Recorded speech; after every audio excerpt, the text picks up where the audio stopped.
Over the years, our family's had its share of health problems. So prescriptions are a part of our life. Before we went to the big box store. We both thought it would help us save. But with the long lines and impersonal service, filling prescriptions became a chore.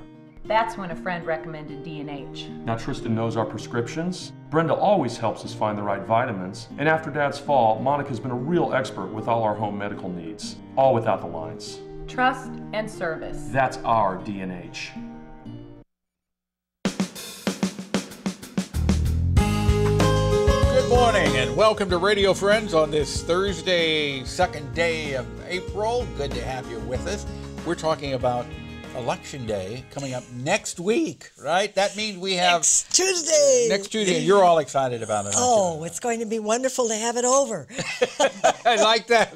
Liz Schmidt, the League of Women Voters. So what's happening next Tuesday, Liz? Well, we'll see. I hope people go to the polls and vote. In Ward 1, we have 9 candidates. 9 candidates. Now, you could win with, I suspect, 18% of the vote. I don't know. I did the math at one point. Now, here's a perfect opportunity. You say every vote counts. Every single vote counts. I can never understand why people come up with excuses why they don't vote. Well, they had to work, or they couldn't do this, or they couldn't that, and they forgot. And the thing you keep in mind, especially with local elections, this really affects you, locally affects you. Yes. So mark it on your calendar. It's next Tuesday. What are some of the other things? Okay, the other things are Ward 2, which has 2 candidates. Ward 1 has what, 8? 9. 9 candidates. One's a write-in. Okay. I don't know how that'll come out. And then Ward 6 has 2. Boone Hospital has, for the first time in a long time, they have 5-year terms. And generally, if one person files and nobody else files, it doesn't even show on the ballot. But there are 2 this time, But there are 2 right? this time. In fact, I've seen road signs up. First time I've seen, I was driving down 63 and I saw a road sign, and what, is this presidential election? Yeah, I know. I've never seen that before. It's that big. It's that big a deal because Barbara Weaver's been on there for many, many years, and she's retiring, so that opened a spot. Then the Columbia School Board, you vote for 2, and there are 3 candidates there. And then we have the water and electric. They want people to vote so that we can float bonds for the water and electric lines because especially the electric lines, we've got a lot of repairs to do, and we've got one big high line coming in that will cross, means that when one line goes down, you don't get those cascading outages all the way to Boston. You know, we don't want those. And so that's what this will be. So this is the bond issue. Bonds. This is the bond issue. It will authorize revenue bonds, which will be paid for by water and light customers. Okay. But it is revenue bonds. And Proposition 2 is for stormwater utility charge rate adjustment. So does that mean rates are going to go up or go down? Well, probably go up. There's a group called Boone County for Liberty against that, and one called Foundation for Columbia's Future for it. Okay. Now, can you remember that? If you remember that 5 days, you'll be doing well. Okay, all of these, now here we're talking what will be on the ballot here in Columbia. Yes. But there are other issues all across the state and in each county. And every town in Boone County. These just happen to be Boone County votes. Boone County Hospital's countywide. No, I guess that's the only one that's countywide. Yeah. The others are all district. But there's Merritt, Hallsville, Merritt, Centralia, Merritt. You know, they're all the little towns. And they're not going to vote on the roll cards, are they? Not yet. The roll card. If you're not from Columbia, that may come. If you're not from Columbia, you don't read the Columbia paper. The roll cards are the big topic. But Ashland has them. They have the They're roll cards. Progressive. Okay.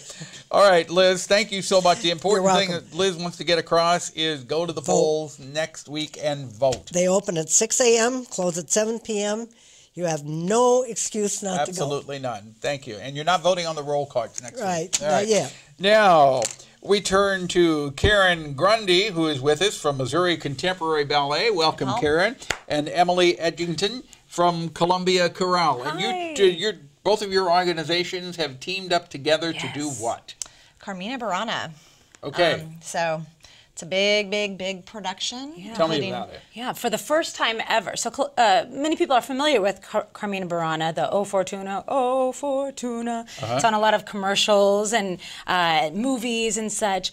Well, and it's been performed here before as a concert work, so just the singers and the orchestra, but it's never been done, to our knowledge, in Columbia, musicians and dancers. And that really was the conception that Carl Orff, the composer, had when he originally composed it. He wanted it to be a total theater work, so with the dance, with the singing, and with the acting. So are the singers on stage? They will be. The singers are on stage? They'll be everywhere. On stage, in the audience, and in the balcony. Really? The dancers on stage? Only on stage. Yeah. The dancers are not going to come dancing in the audience? No. Okay. Well, how are you miking it with... if they're going to be in the audience, the singer's going to be in the audience, on stage, and in the balcony. They're masters there. They know what they're doing. Oh, it sounds wonderful. And it's running when? April 3rd and 4th. So this weekend, Friday, Saturday. At the historic, beautiful Missouri Theater. Correct. Shows are at 7:30. At what time? 7:30. 7:30, both days. Correct. Okay. When you think of this production, if you had to hold out one reason, and only one reason, why people should come, what would it be? I think it's the combination of the singers and the dancers and the energy that both, and the live music, right? All of that energy in one room just is going to make the audience feel that energy come through. Absolutely, especially because it's then within. I mean, it's not that they're watching from their seats far to the stage, that it's all surrounding them. It's almost like the audience is part of it, too. Absolutely, yeah. And it really is epic. The music is so familiar, and it's so tangible. So people, even if they don't think they know Carmina Burana, they know it. But then it really comes to life when you see these professional dancers. I mean, they're phenomenal. So Columbia Chorale and the Columbia Youth Choirs, this is a community organization. We have all different levels, all age levels, all musical levels. In these organizations, now Missouri Contemporary Ballet, these are professional dancers. How many people will be performing with the Columbia Chorale? So we have over 100 adults and about 30 performing children on this show? So 130 singers. And how many dancers? 9. Okay, you're a little bit outnumbered. Well, you wouldn't be able to tell. Dance big. Yeah, that's exactly. Yeah. All right. Well, I hope you sell it out. I hope you sell it out. There's no reason not to. For ticket information, where do people go? You can go to either of our websites, ColumbiaChorale.com or MissouriContemporaryBallet.com, or the Missouri Theater Box office. Box Okay. office. So remember, there are two performances. Again, the dates are April 3rd and 4th. So tomorrow, Friday, and Saturday. Thank you, ladies, for coming by. Thank you, Pat. Tomorrow, we have poet Walter Bargan on with us. Our program directed by Travis McMillan, Reynolds Journalism Institute Audio. Pat Akers, KBIA. Our floor director is Brendan McDermott, and our assistant producer and guest coordinator, Uncle James Mauser. Bye-bye.